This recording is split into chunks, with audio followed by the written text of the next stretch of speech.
in terms of gesture, I can't remember off the top of my head a looser reading of his hand gesture in any of the pieces that we've done before. So you actually see some of the curve of what should be a straight line in his sketch, and you have to look very closely for, the resolution of your reference should show that just a little bit, where you could almost count the lines. Some of them you can do without. And for a drawing like this, you basically want to look at, I give you the clues. Top, where the line meets the corner of your frame. So notice that it's just a little bit off to the left of the corner up here, just a little bit to the side. The corners, as they meet down here, finding that angle. And make sure you exaggerate the angle. When you work with perspective, remember, diagonal lines that tend to flatten, we want to flatten them. And the ones that are reaching vertical, we tend to straighten them out. So when you're doing a diagonal, don't let it flatten and don't let it get too vertical, but make an exaggerated gesture of that angle. It's the safest bet to really capture the accurate angle that you're looking for. And then obviously reading some parallels and maybe adding just a little bit of element to what you see in this reading. And if we ever did something that has absolutely no detail, here it is. And then trying to map out just a little bit, thinking ahead, how I am going to work that light and shadow, which simply comes straight across and has a little gesture. There is no pencil line there, but I'm just going to place it in. And we have a nice little door right here at the edge. So I know you can barely see it. It's very light, but the most important diagonals. So one suggestion that I should have made early on, aim for an abstract piece that has some diagonals in it with a variation of color temperature and managing those edges basically. So what would be step 2 here? Well, following his lead, what I want to do is maybe using one of my larger brushes today, which will be this round, it's a Japanese brush that you are very familiar if you've seen me work with this before.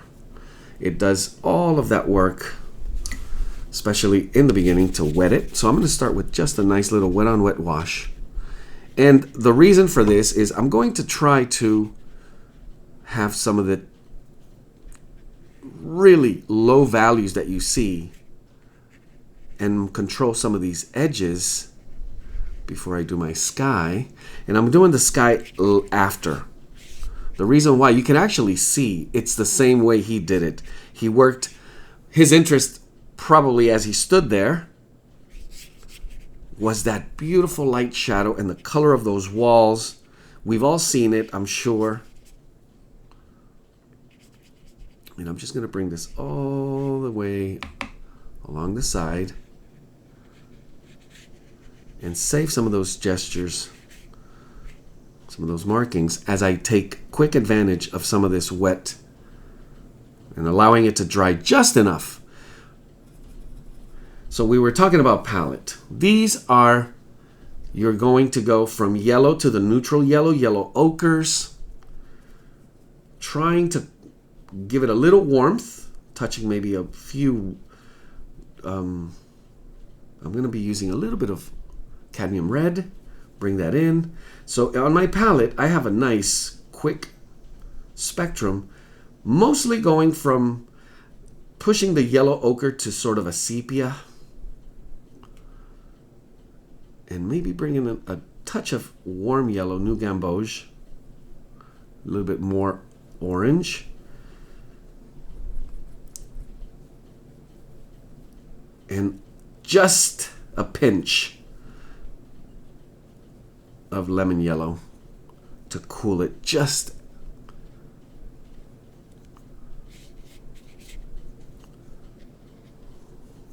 pushing it to that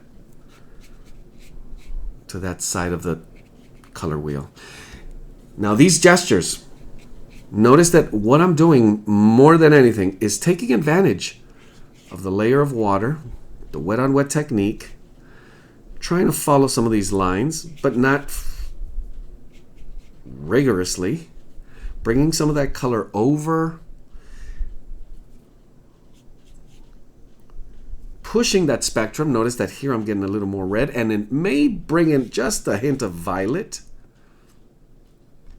So there's a little bit of quickness, but it's not speed in terms of not thinking through. It's mostly setting up your technique, making sure you mix the color and place some of your focus on that important step, not overbrushing, and you're beginning to see some of that beautiful violet coming in, that blue violet, which for me it's going to be ultramarine. So we're going a little bit to the opposite side, and I'm going to touch it with a nice, this is quinacridone rose, have a nice warm violet, cool violet, with that warmth of the ultramarine. And I'm going to start just hinting it right here at the top, right down this wall where we see some of it. And it's still a little wet, right down on the floor. And trying to control it just a little bit. Push this a little more towards my ultramarine. And here we don't have wet on wet. I should bring just a bit of that.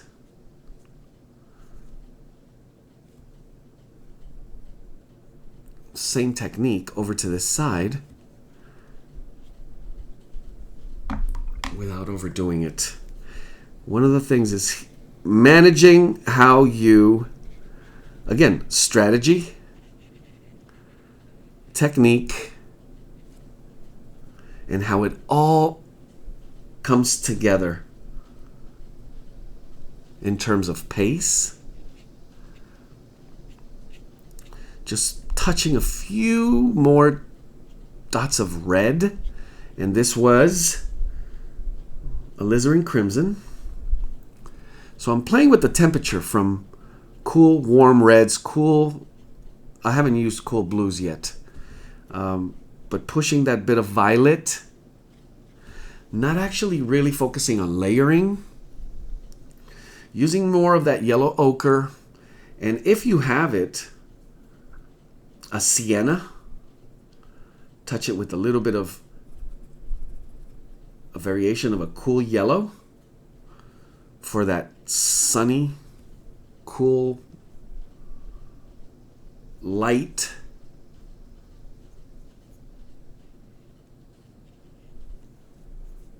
color that we have going on here in the back. And you actually do see some, just looks like pure, right out of the tube, yellow. And some of these, we're going to bring that just a little bit lower. Touch it up here. So we begin to see some of this wall coming together. And I'm going to mix a little bit of that yellow with some of that blue and the red that I had going on in my spectrum to begin to neutralize some of these colors. So I begin to see just first the green that becomes a little more brown or gray. And I want to bring that to some of this area. And look at the technique. The technique is so loose, but there is some of that wet on wet that still holds. And there's a little bit of blossoming, so we could bring some water. But we have to wait for that perfect timing once again. That will deepen. A little more yellow ochre. And also a little deeper consistency too. We are going to have to just wait it out for a second to let it dry before I enter into the sky.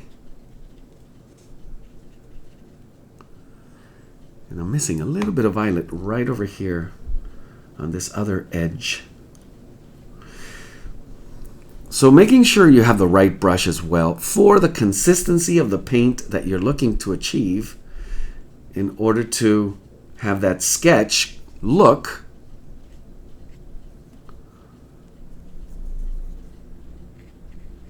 half accidental, half intentional. You want a little bit of, it looks totally planned, but there's also this beautiful element of, wow, that was a complete accident, but it looks magnificent. It works. So I'm between 3 and 4 colors here, and just pushing from one side to the other. So a little more towards the red, a little more towards the violet blue, and those yellow, neutral yellow ochres. And just begin to do a little lifting. Dry the brush here. Lift a little bit of a light right at the top as I bring in some more clean water and create a little more of that effect. I'm going to do the same down here. Just dab in some water and let that push the pigment, hopefully with that right timing. And I feel like there should be just a little more violet down here, down by our, it really got washed into to some of those neutral tones. There we have it.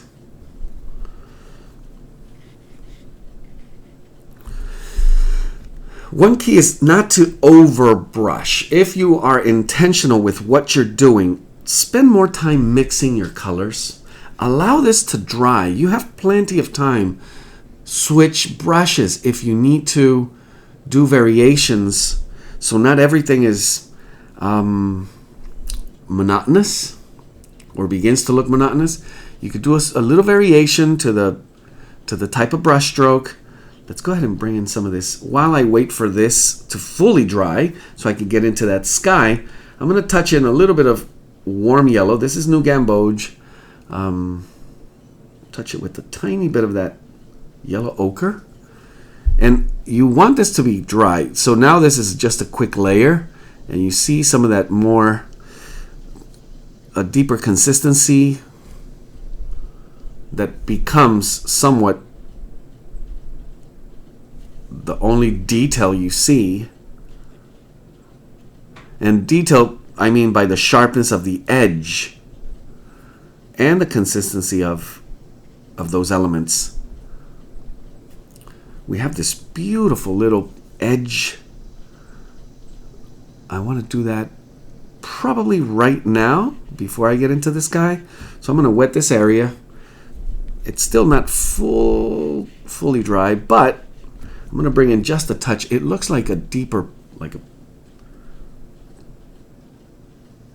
going to try Prussian blue. It's just a little bit deeper, and I don't want this to really granulate too much, but I want it to show a contrast between that blue violet, warm blue violet, and this one looks a little bit more neutral, deeper. I'm going to lift just a little bit of that edge.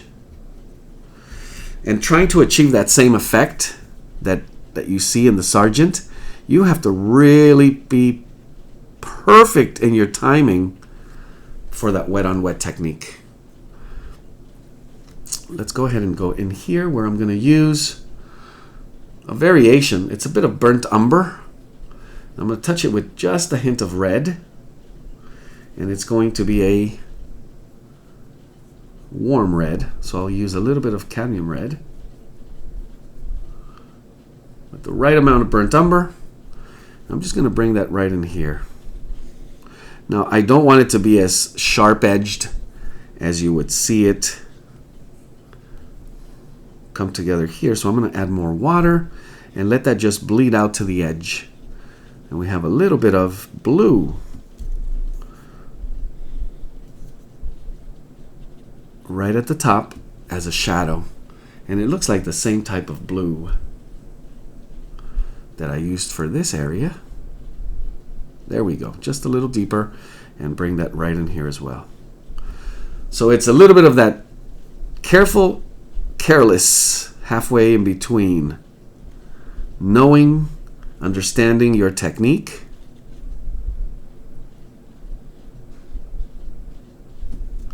There we go.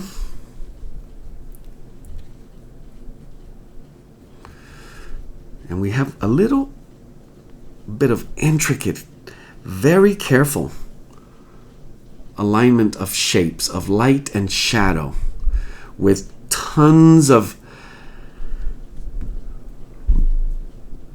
you would say, the reading of the temperature, but they're more just neutral colors, and they just seem to be strokes of mixed paint that somehow starts with that nice blue, and there's a gradient for that blue, so I'm going to start there. Most important thing here is preserving the angles and the light, and allowing some of these shapes to create that interest, visual interest. So I'm lifting up a little bit of water, speed up the process, make this a little more moist. And that same ultramarine blue. But this time I'm going to touch it with a little bit of cobalt blue. And making sure you have the right consistency and the right value, just bring that over. And what I'm hoping for is to let it just wash, kind of bleed. And I'm literally just sketching with the brush here. Trying to sketch and allow for interesting shapes. You notice that he has a little bit of bleeding going into his, so there was a little bit of speeding up through that.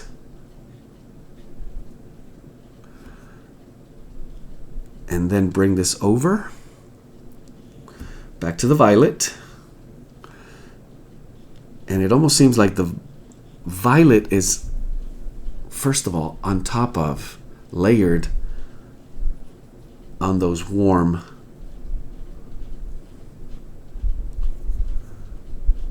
yellow ochre sienna type colors.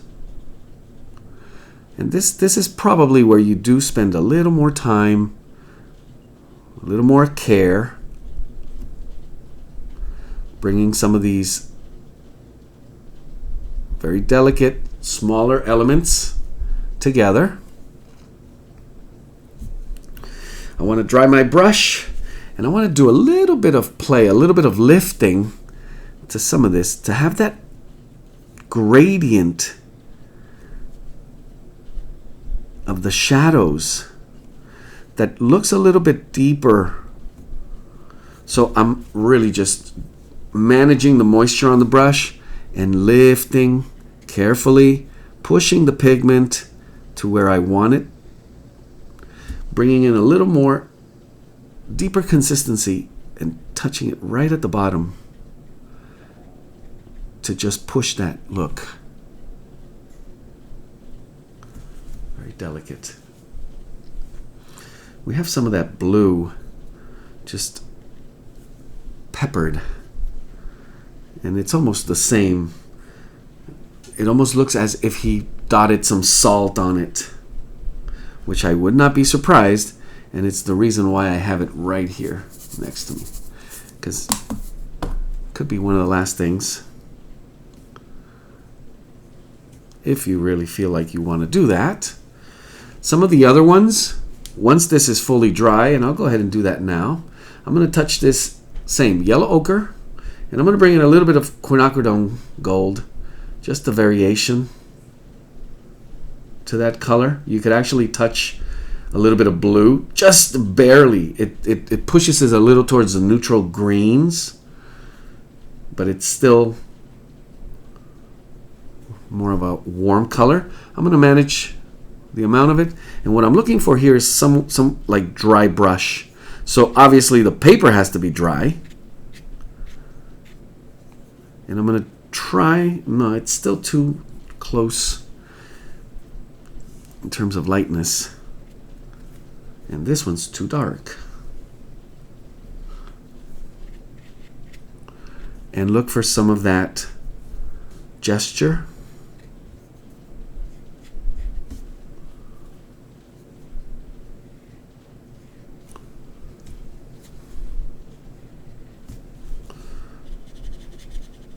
I'm going to lift a little bit of this, make it more seamless.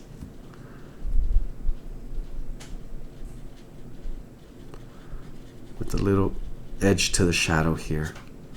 So very little extra touch-up to what should happen naturally. And I'm waiting for this to dry fully so I could do that layer of violet on top. There's still going to be some finishing touches here with some yellow. It'll be layered, so I have to wait till it's fully dry. So let's go into the sky. Now this sky is really interesting. I'm going to have to clean a little area of my palette just to maintain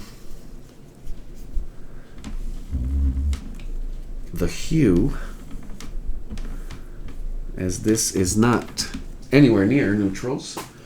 I do see playing with the color. Should I use ultramarine again just to keep it in the color harmony? I am going to use a warm ultramarine blue, and this my cool red. So I have quinacridone rose, but I also have a rose madder. So for this one I touched a little bit of rose madder, and that's what I wanted.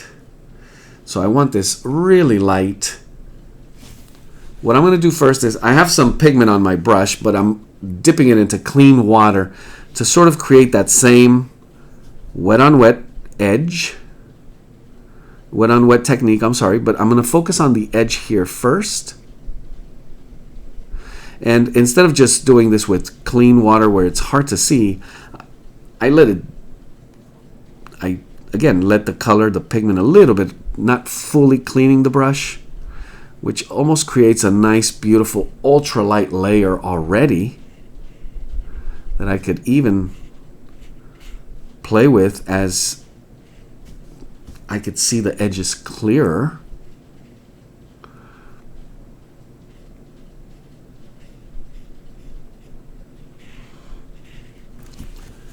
And then we bring in the play with pigment, deepening some of this color from the top. And I'm going to play with a little bit of gravity here, not too much.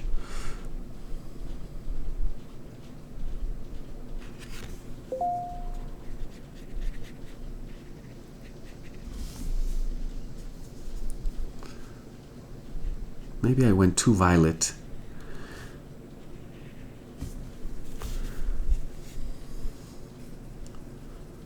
Did I go too violet here? Let's bring in a little extra cobalt blue.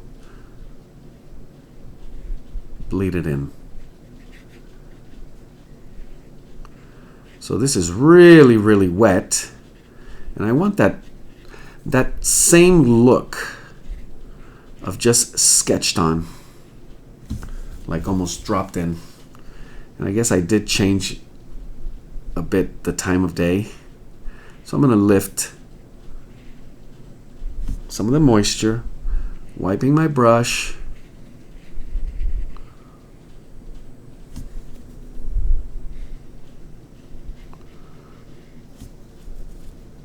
And using the brush to lift and rearrange some of this pigment. So now with the sky, I can really see. I'm bringing in a little extra water to have that little bit of cauliflower that's happening there. So really going by that Sargent study, trying to emulate not just the color, the lines, the brush strokes, the technique. we'll go ahead and do that. And we do have some nice sharp edges of blues that happened here. We know how we do that, but I'm going to live with this. There's a few touches of violet that you see. And I mentioned that salt effect. That's what I'm going to do here next. So as I wet it, re-wet the area with a little more pigment.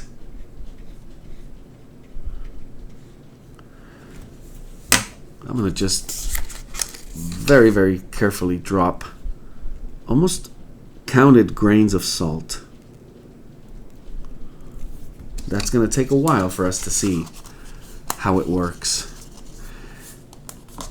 And if you're asking the question, did he use acrylic or gouache? There's a white brushstroke here and some edges. Yes, it looks like he did. And he was famous for testing and doing that, where he would mix mediums and bring in some of that wax or gouache.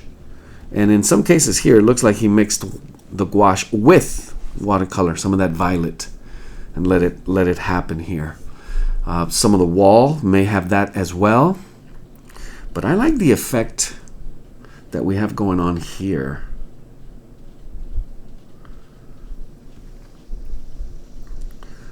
But I do want to just deepen a little more this area. Create a little extra contrast between the door, which got a little dark, and this area of shadow. So just readjusting the gradient, I'm guessing, of the shadow we had going on here with a little tiny bit more violet. Just 1, 2, 3 strokes. And the last thing I want to do, there's a few extra touches of more condensed color. Going back to the Prussian blue, make it a little bit darker. So I touched in a little bit of ivory black. And we have these, you could see how it's just a quick little touch of a brush stroke.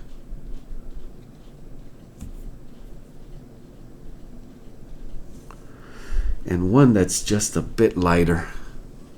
So let's bring in a little more water. Not so light.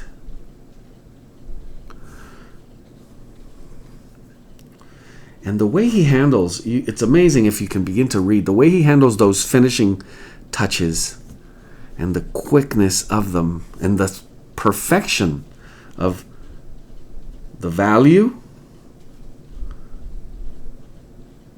the placement,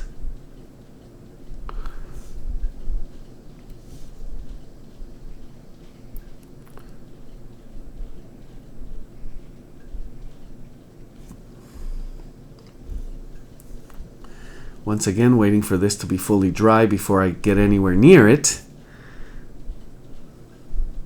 I mix some yellow ochre with a little bit of a alizarin crimson for this. And you want this low value because it's a little high contrast. And once again, we see a little combination there with maybe a touch. I just realized there's a few extra touches of gouache there.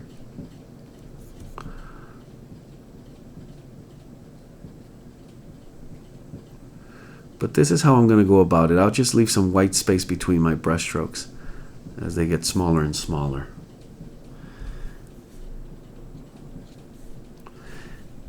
And then last will be the violet in this shadow area. And it's so quick and loose, but completes all of that color harmony, the temperature in that background, creating that depth with a little sharpness to the edge, but also the looseness of sort of a dry brush approach. And the genius, which you actually will see here, of the last bit, which is bringing these quick yellow strokes, broken and somewhat limited,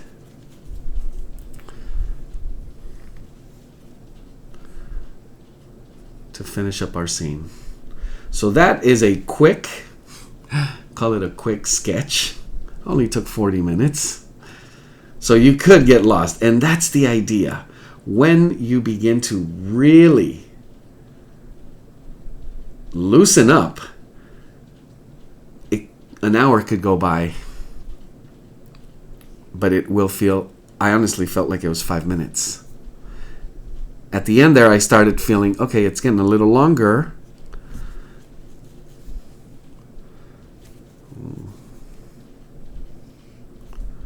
But again, it's not about time. It's about entering that place where you want to be, which is that place of looseness, where you really truly connect with the scene, connect with the subject. In this case, the subject, these beautiful light and shadows on walls, and the coming together of a feeling, of what it feels like to be there. One last thing I see here, it's a grayish green, and it does make sense, and it looks like a complete afterthought, like one of the last things to have that just right along the side of this wall here and coming down to the edge.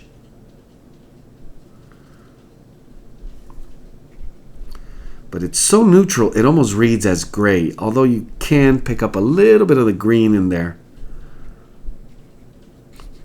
It kind of ties all of this down here together.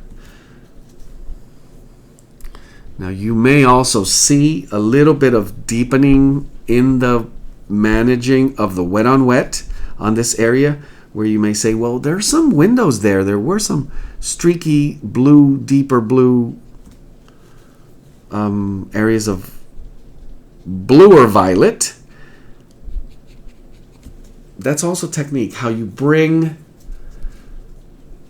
the amount of pigment you bring at that perfect moment of wet on wet, and then you get that streak.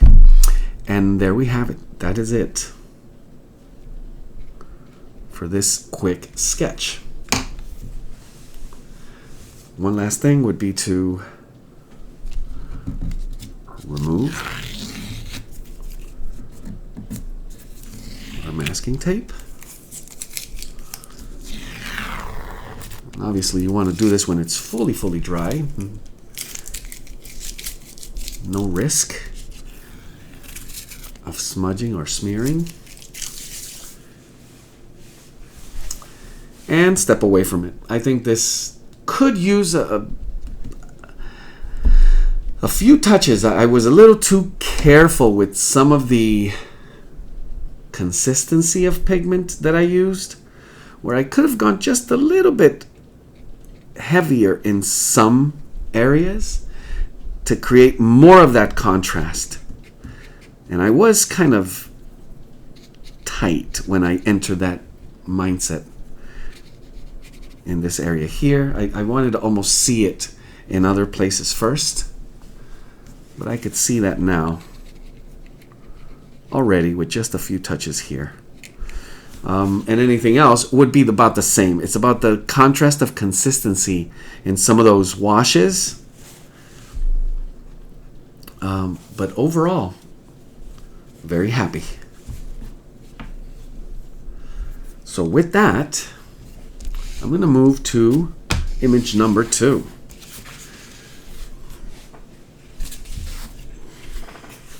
I'm going to be using this sketch pad. This is Rough Press. It's a little bit smaller. Oh, we have our last image here.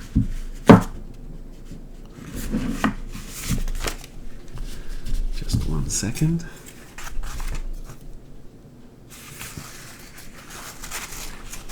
Some of you may remember this. We worked this a few weeks ago.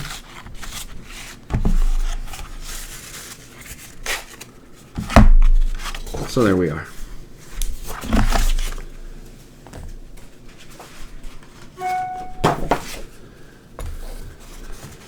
So for this scene,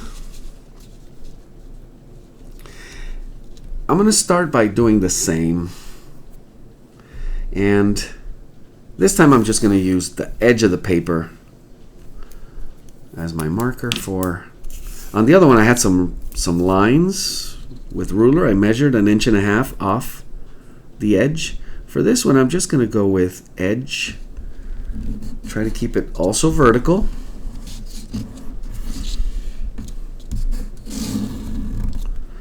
But I do like that masked edge.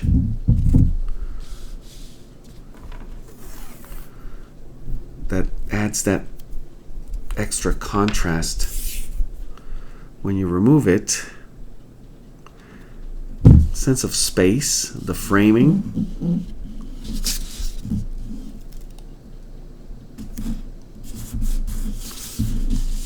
And it also allows you to think within a frame. To the edge of the paper, sometimes it's too broad. This kind of makes it obvious, a little more obvious. It's not exactly what I would recommend for everyone. If you do see it and it's something appealing, then you do that. Otherwise, it's totally fine to go right to the edge of the paper and have that composition.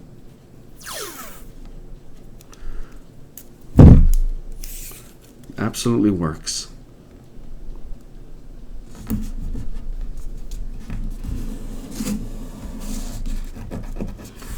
Okay. So there it is. So starting with little masking tape on the edge, my rough press paper, I'm going to image number 2. And image number 2 would be this one. So now we become Sargent. Now we look for answers. From the moment we begin our sketch, one thing to be careful with here, I want to think about this. There's a bright sky with what seems like harsh or darker shadows. But reflecting on what we just did in the previous one, notice that there was this nice value transition. Although we focus on light shadow, those shadows were integrated. Here you could go a little too dark too fast. I would really recommend being careful with how you manage those values. So our drawing, number 1, we're going to add some lines. So once again, for drawing, I'm going to look at the corners where the lines, in this case these verticals, meet the edges. So do I want this much street? Yeah, I'm going to use the side of this wall, and it's very, very angled. So once again, looking at the angles, this seems like it's, wow, 15 degrees off here. So we'll just follow that and again exaggerate. When you work with this type of perspective, force yourself the opposite direction of what you're thinking. So you know the angle is upwards. We tend to draw it a little flatter. Push it, exaggerate. And when I say exaggerate, just that little bit. And we're going to connect this with this line. And again, we almost have the composition pretty described already. You could see a creation of space coming together. We have a nice little horizontal. We could push that a little higher so I could play with a little more a little more light coming in here. And then we're going to connect, again, the corner of my frame with that line and then match that angle. So that angle reads pretty close to 45 here, which is that nice perspective we get from this side. This one's a little bit harder.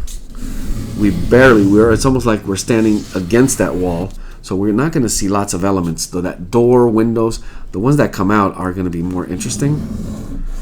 Just re-gripping the tape a little bit more. We have some elements that are coming out and across from this. Once again, sketching quality throughout, mapping the light, maintaining an abstract mindset. This could easily become an abstract painting. Oh, it's amazing how that terrace perfectly lines up, or that edge of that little balcony lines up with the horizon. So you could play with that. I think I'm going to lower the horizon just so I could take advantage of that edge just a little bit. I don't want it to be straight lined up. I want to lower the horizon, have two different blues there for sun, for sky and ocean. And then here we're going to match and then find that angle once again from the frame. Remember, exaggeration is your friend here. So even a little more vertical, a little more diagonal. And I'm going to repeat that so I could get that architectural element going there with a little bit of edge. So there's my draw. You could actually begin to see, oh, I recognize the scene now. Now for some of these features, we're talking about perspective here. I have a line on the wall. They all meet right here. So this would be my vanishing point. So from that point, I want to draw the rest of the line. So this line here, where the bottom of the windows would be, has to connect to this point. So this line goes there very confidently, and then the top of those windows would also connect there. Then we have more windows here at the top. You want to match that line so the angle changes a little, and then the top of those windows right there. And all we do now is just connect a couple of verticals. I'm going to move this window just a little bit here to the left and make that one a little bit smaller right at the edge of it. So again, very simple drawing. This is not a drawing. You want to almost begin this drawing with watercolor now. Now these line up almost perfectly right at the top. A little more elongated. And then this one, we actually almost matched the placement where we see the full corners. There's another one here, two more. We could just hint at them. And we have a door.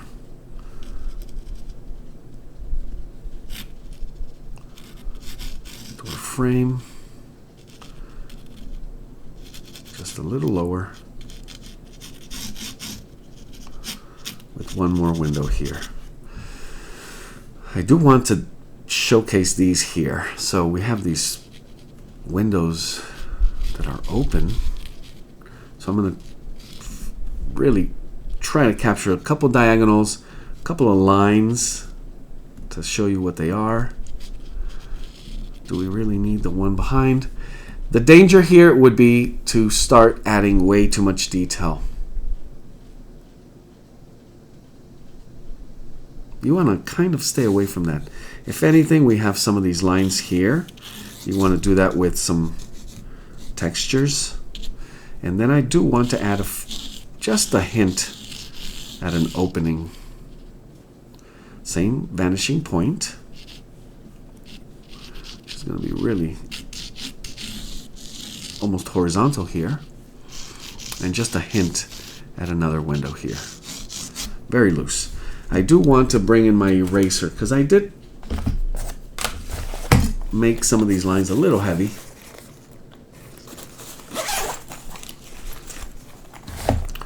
So these right here, I could have done totally without and just bring the brush stroke directly in.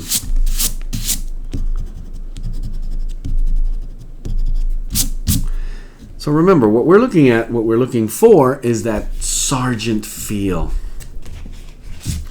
bringing this right back, this would be nice, loose, colorful sketch. As it starts drying, it's looking more and more like what I really wanted. So bringing this into this is the key. So we have a nice, starts off as a nice sketch. One of the things I forgot here, very, very important. Do I really need the lines for the shadows? Can I play with some of these shadows and the angle of these shadows? That is going to be key as it comes in from the street. And I'm going to do a little variation of what I see here, which is going to break through some of these windows and create a nice shadow right through the other side. So my image is going to have more light coming through the street and more light on some of these windows here. Matter of fact, these two windows will be in light, full light, as opposed to what I see in the image, which are all shadow. And obviously this wall, full shadow. So we get to play also with our color scheme. We have some nice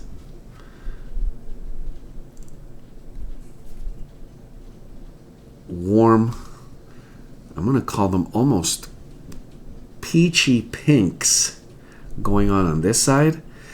So technique. So we begin to focus on technique. Wet on wet, wet on dry. What's the strategy here? If you have doubt, squint.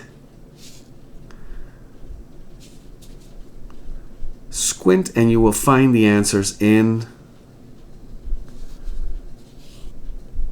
the contrast that you see. So you can identify those shapes, but most importantly, the value of those shapes, the lightness. Where you think you need to go darker, whoa, look at that. You may have not had to, but do that before it's too late. Best way to do that,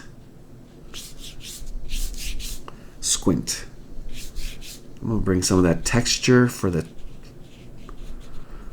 planning ahead.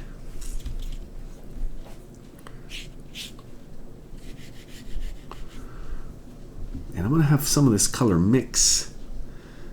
So I'm bringing in some, let's see, yellow ochre, or can I use a little bit of sienna? I'm going to bring in a little bit of sienna color here. Try it with a little bit of yellow. Not trying to match the exact colors that we have going on here.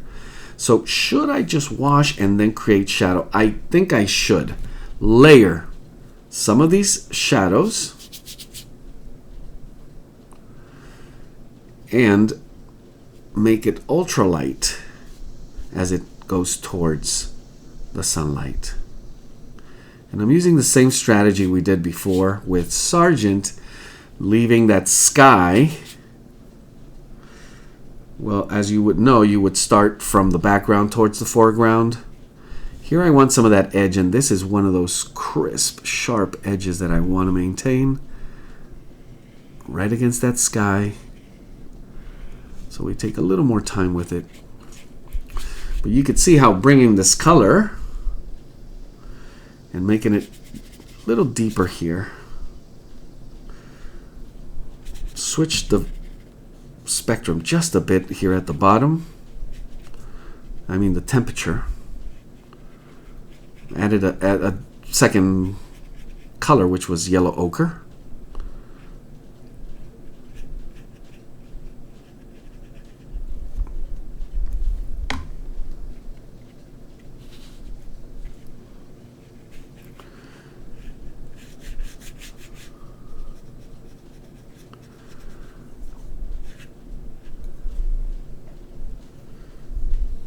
I'm going to do a little bit of lifting. So we've done this before. How do I know if it's going to be light enough? Knowing that when it dries, it will be lighter. So how light is too light in order to create that contrast that I'm looking for? I'm going to bring some of that color right into this side.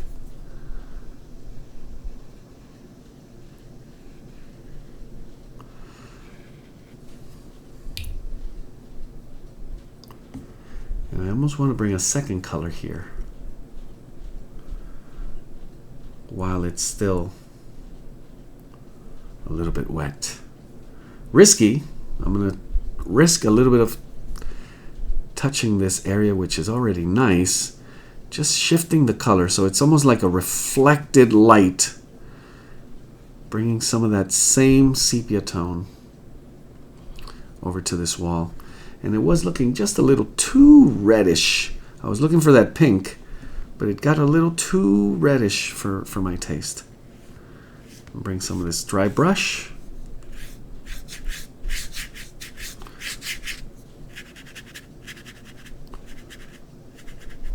So I'm allowing the brush strokes to be broken. And let that dry a little. So this effect, dry brush, when you allow it to dry and then you wash and you layer over it, super effective. You have to do no detail. If you're following some of the grain of your image, the reference here, some of the brush stroke in that direction, and I did here because I do see sort of there's water, and then that shadow appears to be, and I'm not going for the water, actually, it's not my goal, but you do see a variation to the direction of it, not just the grids or the rhythms of the cobblestones. There we are. So we have other elements as well. I'm saving these for last since it's one of the darkest elements. And I want to take advantage of this moisture to begin working that shadow. So I'm going to go right into total neutrals. And I'm going to start with the sepia tone, touching it with a little bit of that same. So, I'm sorry, sienna. So I'm touching the sienna with a little bit of sepia. And I'm going to bring that as my shadow. So right here is where I decided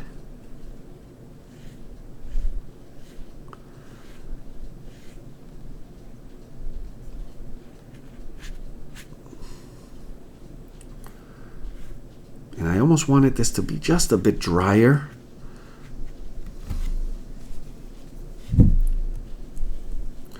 So you could see that sharp, high contrast with the light.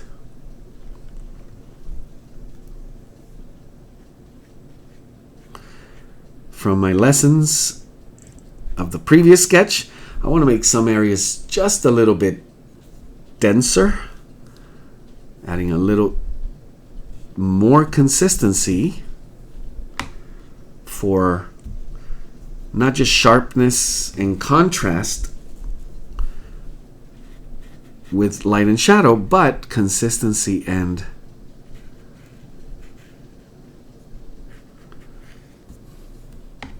take advantage of that.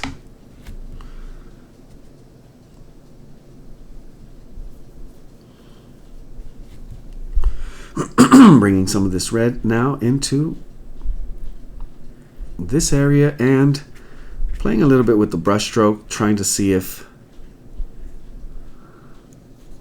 I could make this a little more interesting. I'm playing close with areas that are still wet.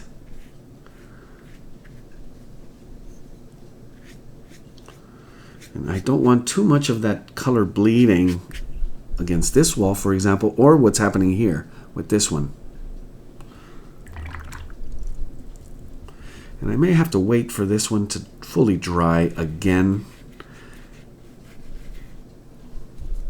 Trying to lift just a little.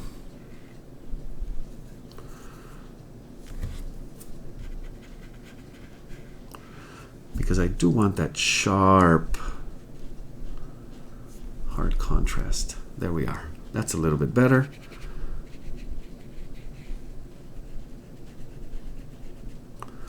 And it is quickness, looseness, but patience.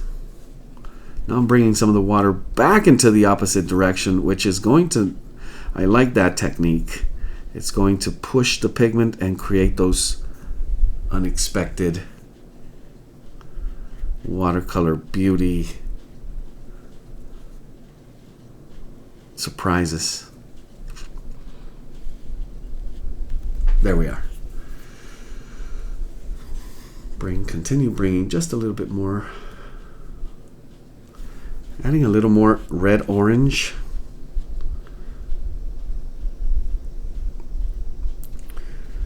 And as we always say, what is essential here? You know you have tons and tons of breaks and elements and details here. Knowing how to read the essential. What needs to be here.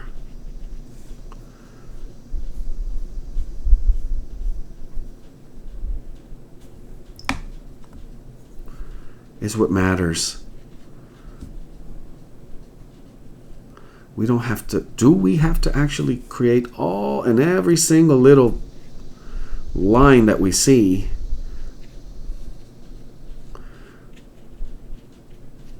Or can we create the effect and the read that we're looking for? I'm gonna have to bring in a paper towel. This is really still super, super moist. Just to allow that to get a chance to dry. There we go. Now it looks like a sharp edge that I was looking for. Sadly, I took some of that pigment off, which was light already.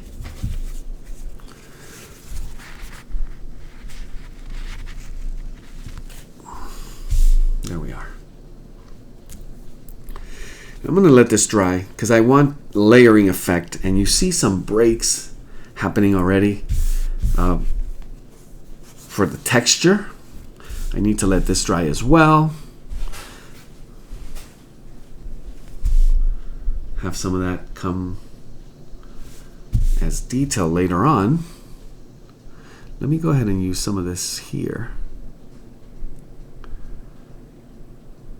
to sharpen the effect that I'm going to go for next.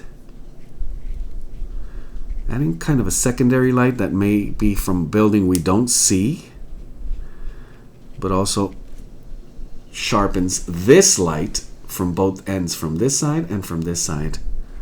And obviously underneath we have kind of a canopy of shadow there, as we would generally read that. We would expect it, and then a little warmer. Just a touch, a little warmer color there. Begin to see specks. Don't forget to squint. Squint as much as you can.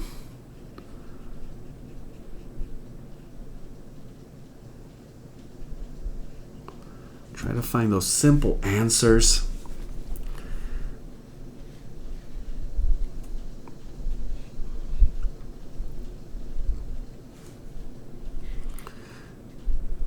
Don't force it. Make it simple. Simplify.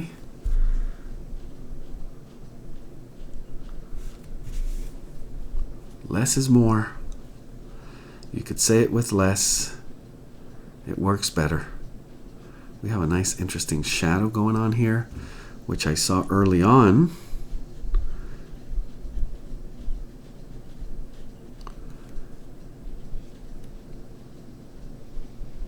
And there's just enough moisture right there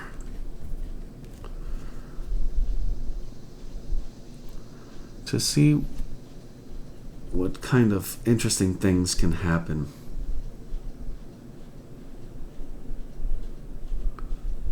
With that dab of paint. Already working, love it.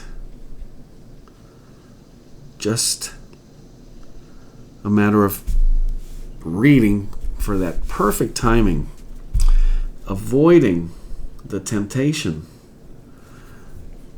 to continue adding more elements or things than you need. There's all these wires and cables and pipes. You don't need all of that. If you feel you do, okay, then you plan, strategize for it. You're going to have to balance that out. Remember, it's not a photograph. We already have the photo.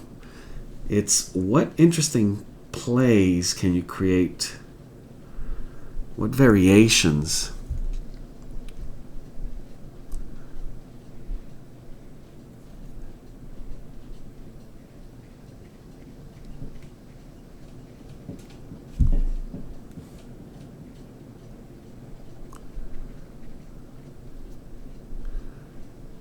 Begin to play with the brush strokes.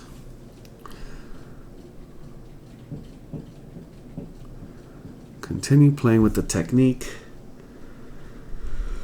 And always, always, always maintain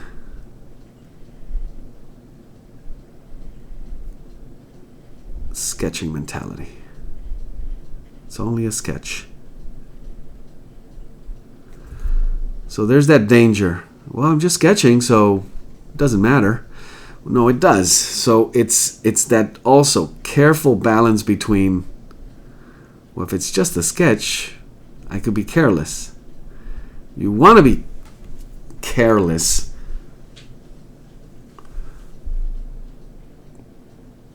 but also careful, or strategic would be better.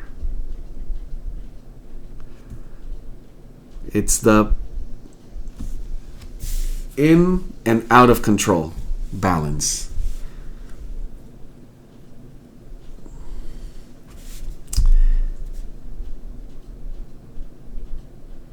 So if it still doesn't, or it still struggle with getting that, just think of a child playing and let yourself become that child, just playing for the fun of playing.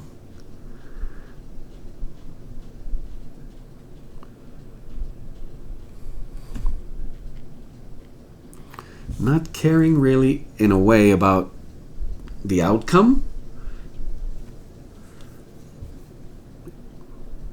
Could be beneficial. If you're really truly having fun with it, you will be satisfied in the end with the result. And then it all makes sense. When they say it's more the journey, it's the actual being there that mattered, not the outcome. All right, so I've given this a chance to dry just enough so I could work in that sky, which is going to be the moment when we know. And I have this beautiful, let's start down here. Ultramarine blue. Nice little gradient going wet on dry, somewhat wet on dry. And I do want to use that lifting technique to create just a touch of that gradient. Uh-oh. Once again, it wasn't fully dry. I do want that, a little bit of that sharp edge. I don't mind it bleeding just a little bit, having a little bit of that color coming through, but it's really important as a technique when it looks intentional and when it looks accidental.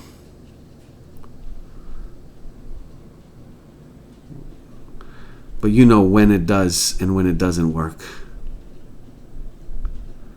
And I'm talking about those, the color control. How to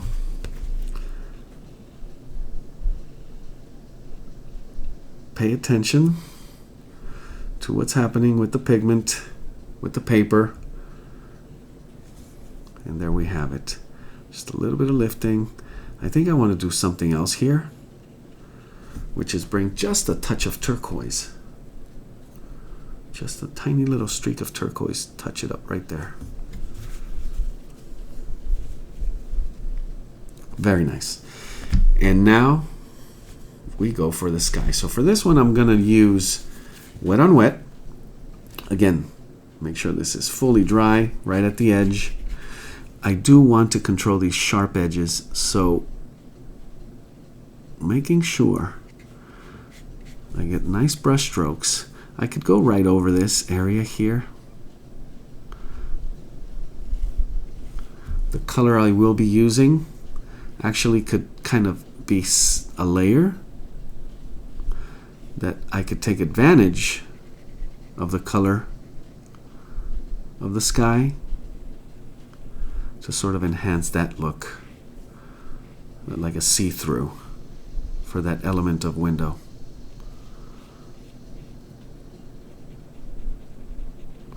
I'm going to leave just a tiny safe gap right there since it's not fully dry.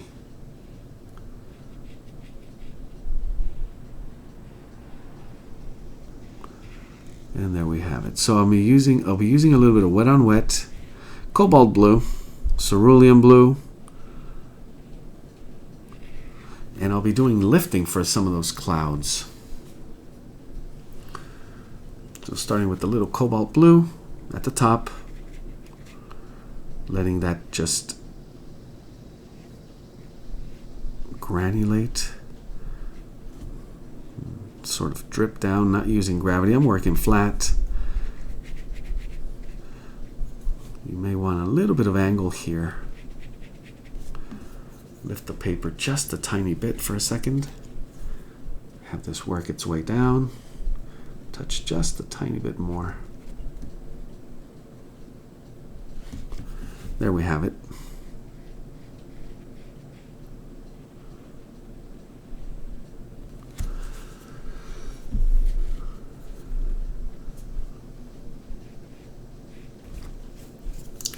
And with the paper towel, I'm going to use tiny specks.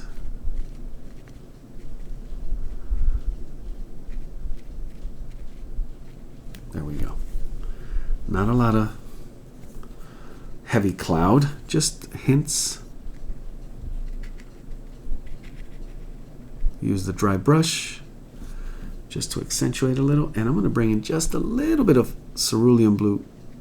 I'm sorry, cobalt blue in and around that, some of that cloud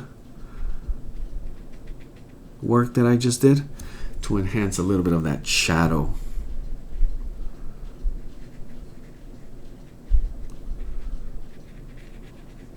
There we have it.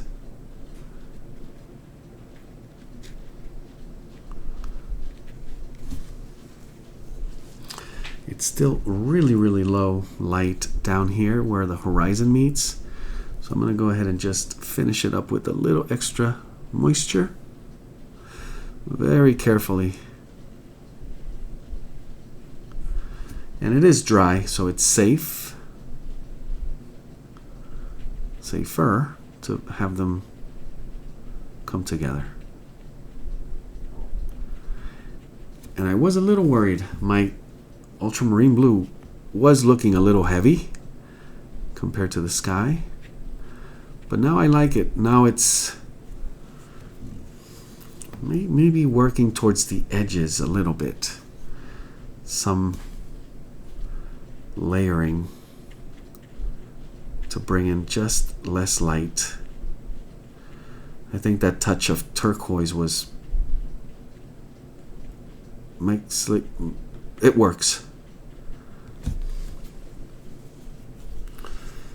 And go back once again into this area. Switch the color a little bit. So I'm going to use a little bit of Venetian red now. Just to see what that would... Yeah, that actually is a couple of just pure Venetian red there.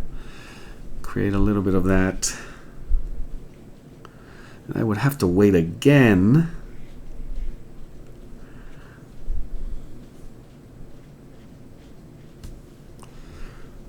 to create the effect that I've been waiting for. So let's hope this dries just a little bit faster.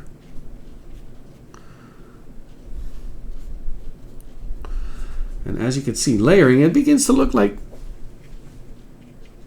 the actual reference. So a lot of squinting happened here. Let's go ahead and, while that dries, I'm going to bring in just a little bit of pure yellow ochre. And do a few of yellow ochre here, here, and here. Just a combination. Break the pattern. Bring in a couple of those streaky variations of color. Break up the light just a little bit.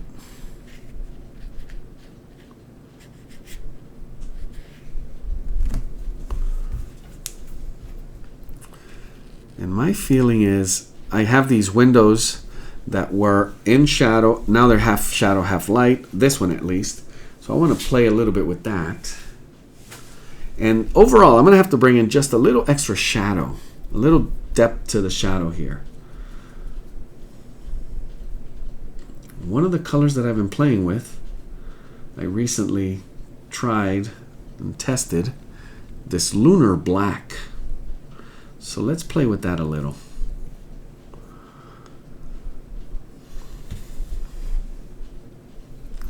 So one of the things you want is to make sure it doesn't overpower. So let's go back into this sienna color. Looking for that beautiful neutral area where I can manage the value.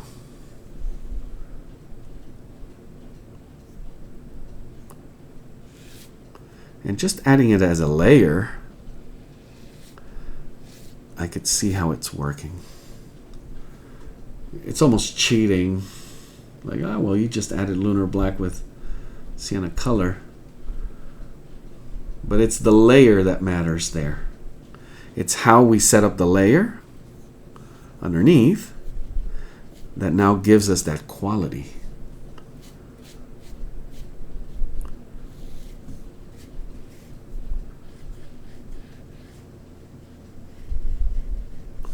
And it may have to come right through this area as well. Variation to the color.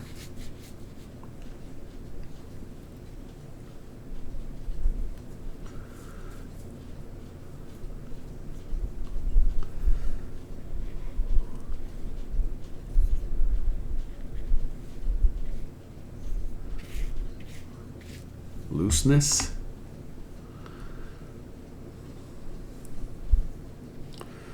Break the pattern.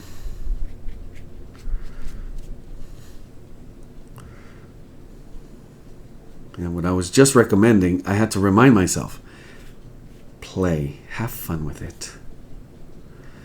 When you start getting nervous, oh no, did I add too much? Did I just pause, step back a second, enjoy your color mixing, enjoy your brush strokes.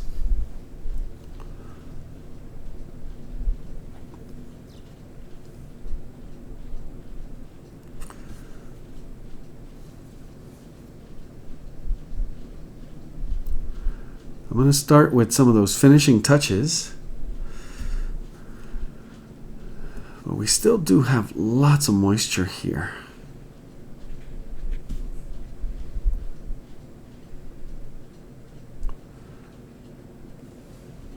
And I want a little bit of variation to the colors here in the back as well. A little maybe warmer.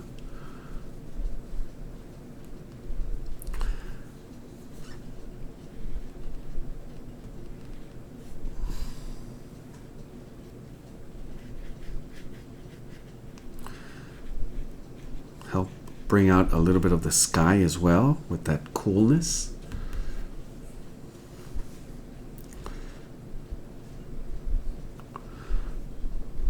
Bring it over here as well, just a little more. I want to bring in a little more shadow, so I'm going to risk it, hang just a little extra shadow here on the top side.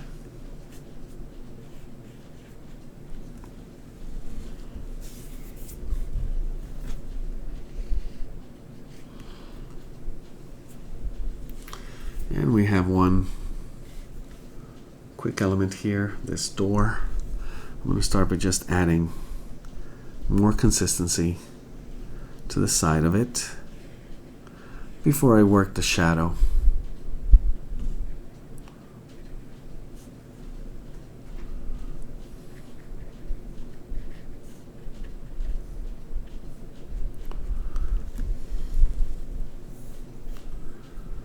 So letting this fully dry, I did get away a little bit from the color pattern of the early sketch. This began to, it's what usually happens when you're looking at a natural, realistic scene, a real scene.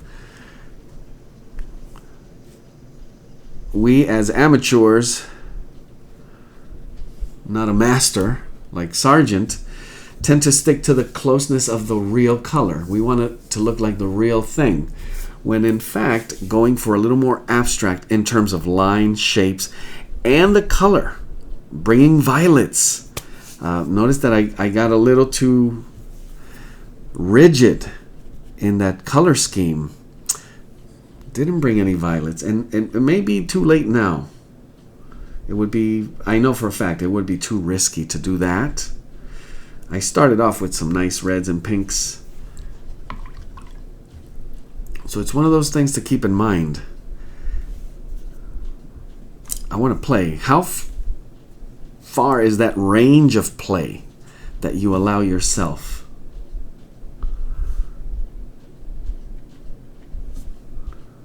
How wide?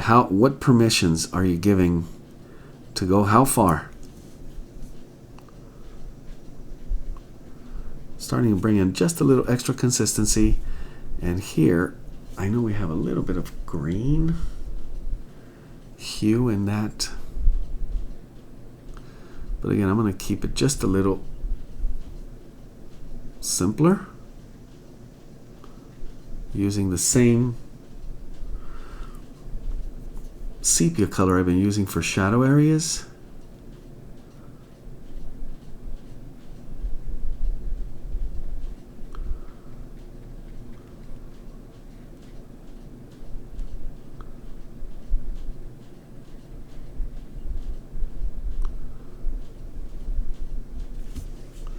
There we go. We have some nice windows there.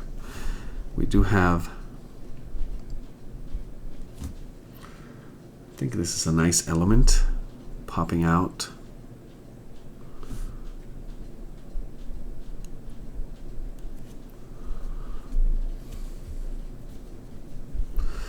Interesting diagonals.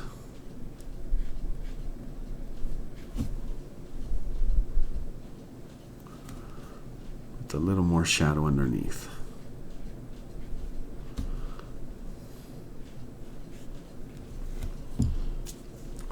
And that is where I would stop for now. There may be a couple extra, one extra layer of broken, a couple more shadows, enhance a little bit of the lighter areas as light, and just a few extra touches, simple finishing touches when it's fully dry to bring out again, that sharp sunlight, just like he did. Really, really fun exercise. Always recommend, next best thing is to actually go on site. Pick an area where you read the light and the shadows. It could be your backyard and a beautiful wall at a perfect time of day, and work with that. Where how can I emulate some of the simple lines, some of the color harmonies to create a beautiful feel, just like Sargent. I hope you enjoyed it.